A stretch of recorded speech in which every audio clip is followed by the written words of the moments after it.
The Australian Banking Association says the package will help customers and businesses suffering as a result of lockdowns across the country. Now, small business customers will be offered up to 3 months' worth of repayment deferrals, but it will only be for loans in good standing. So that's loans with repayments up to date or loans in a payment program with the bank. Banks also promising to refund merchant terminal fees for up to 3 months, and for mortgage borrowers, home loan customers will be offered deferrals on a month-by-month basis. So to discuss these new measures, joining me is Anna Bligh, Chief Executive of the Australian Banking Association. Thanks for joining us, Anna Bligh. So how will banks decide which customers are eligible for these new measures?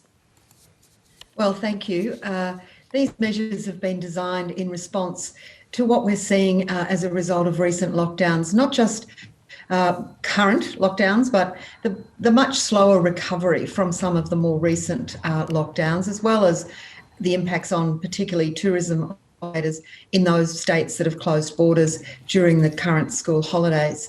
Banks will be looking, it is a much more targeted package, and we'll be looking for small businesses and customers where there has been an impact because of the lockdowns.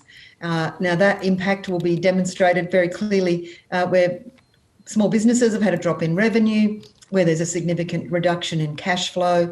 So it's really targeted and tailored for those businesses that are still doing it very tough. We know that the Australian economy overall is actually in very good shape, and there are many business customers that are doing back on their feet and doing very well. But for those who are doing it tough, they're doing it really tough, and that's why this is a much more tailored package. So at this stage, do you have any estimate of how many customers will need these measures, especially the loan deferrals? No, look, it's not possible to estimate at this stage. I should say banks are not expecting the sort of deluge that they got last year. They are seeing a small tick up in the number of customers contacting their assistance and helplines, and they do anticipate that particularly in New South Wales, with the extension of the lockdown, that they will see more of them. So this is a package that's about getting on the front foot and making sure that as those numbers grow, banks and their frontline staff are well equipped to provide people with the assistance they need to get through. Now, of course, last year, loan deferrals worth more than $200 billion, but in the end, most customers resumed making loan repayments. Is it a different scenario this time because you've got the Delta variant of the coronavirus, and also there's no JobKeeper wage subsidy payment? There's no doubt that the circumstances are very different than they were last year. Last year, of course, we were in a situation where we had a comprehensive national lockdown for a very prolonged period of time. What we're now seeing is some businesses that are dealing with the cumulative impact of a number of lockdowns over a number of months. And for some businesses, they've been able to get back on their feet very quickly. Others, they're really suffering from a lack of patronage. Customers, after several lockdowns, more hesitant, it would seem, to come back into some parts of cities and regional centres. So I do stress that this package is not just available for those who might be in a current lockdown right now.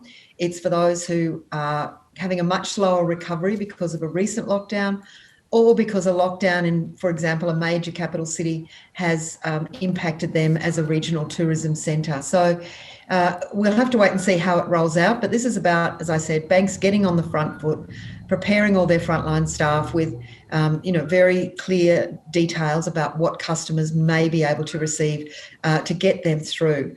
We did see last year, as you said, most people got back on their feet by the end of the deferral period, and we certainly hope that will be the case for as many customers as possible this time around.